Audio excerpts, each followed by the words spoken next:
Hello, hello, hello. This is your boy Brandon Correia, aka Font of Entertainment. We are back with another review, and the review we got today is Marvel Studios' special presentation of Werewolf by Night.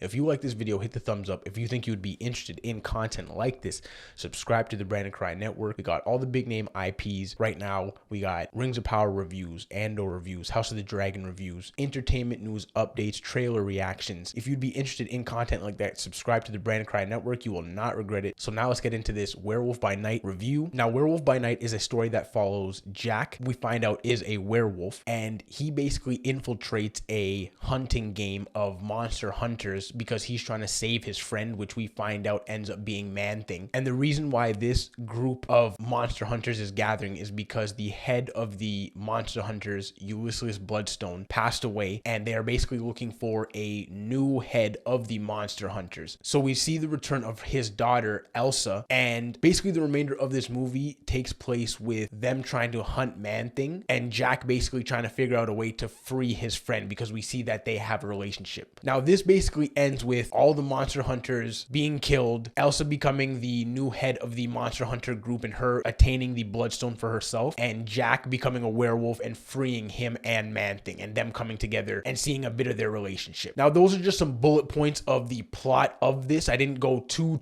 in depth of everything. I'm just gonna kind of talk about how I felt about it. Now, I really did enjoy Werewolf by Night. It was a breath of fresh air. It was a new take on a Marvel property, a new tone that they chose to go with this property. It was an homage to the classic monster universe of Frankenstein, Dracula, the Mummy, right? Because we literally see the opening credits of the Marvel turn to a Frankenstein kind of electric experiment thing in a sense. So it was a payback and a callback to that. And honestly, I thought that this might have taken place in the past, but this actually takes place presently in the timeline, like post Endgame. So I'm really interested to see how these characters are gonna maybe come back in the future, and if maybe they'll somehow be linked to Blade and the Black Knight, like Kit Harington's character. So it was a nice introduction to the supernatural and the monster side of the MCU. Now, this was directed by Michael Giacchino, who is a legendary composer, and this is his directorial debut, and it was a very good directorial debut.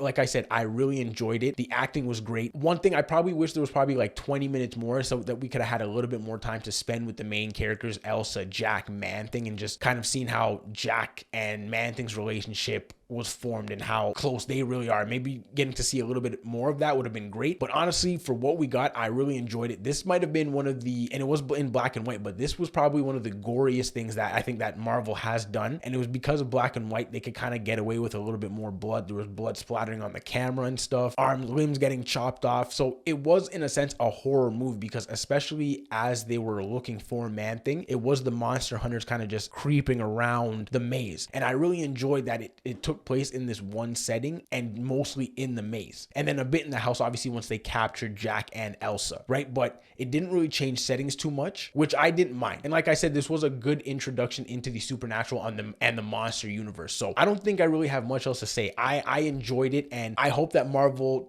starts to do more things like this where they're somewhat isolated, maybe other special presentations where they are connected to the MCU, but they are isolated in a sense, and they can kind of change tones and just do different things with it. So I wouldn't mind seeing Marvel do more things like this because I did enjoy this. And I'm not the biggest horror person, but I did enjoy the callback to the monster universe and the horror touches that they use in this movie. So that is it for this review. If you like this video, hit the thumbs up. If you think you'd be interested in content like this, trailer reactions, movie reviews, entertainment news updates, specifically pertaining to movies, hip hop, sports, subscribe to the Brandon Correia Network. You will not regret it. I appreciate you for watching. Catch you next time.